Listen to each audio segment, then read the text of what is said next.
that's part of the trauma, like the gaslighting. Mhm. I also think secondary trauma. I think a lot of Black people, specifically Black and Brown folks more broadly, are incubators for other people who are in these institutions, meaning that they hold space for them or they try to protect Right. them. And so you're absorbing. I can't say the word. You're probably Absorbing. doing both, observing Yes, and absorbing. absorbing. My southern accent is coming in. A lot of the experiences, and so it's like secondary trauma. I think, and here's the piece that I broke down. I did an interview a couple weeks ago with Melanie in Mental Health about this. Mm, There is what I refer to as white toxicity, and white toxicity to me is the ways in which people are conditioned to show up in a way, mask in what's permissible because of their racial identity that eats away at your mental health. And that could be mhm, whitewashing of history of what happened. That could be uh-huh, gaslighting. That could be white centering, right? Centering white discomfort. That could be white fragility.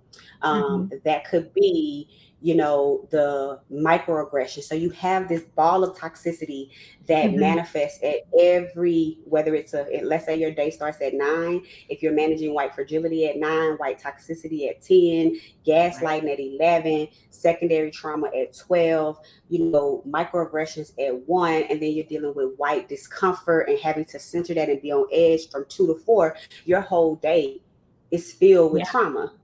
Your yeah, whole day is filled with a stress response that's been activated the entire day, right, that is never gone out, and it's just exhausting. So I think white toxicity in all the ways in which it manifests, mhm, and that doesn't necessarily have to be attributed by people who identify as white, because people can be white right, aligned, right, or white identified, or have internalized white supremacy values.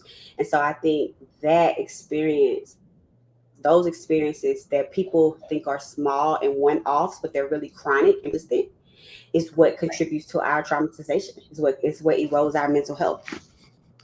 I think the fact that you pointed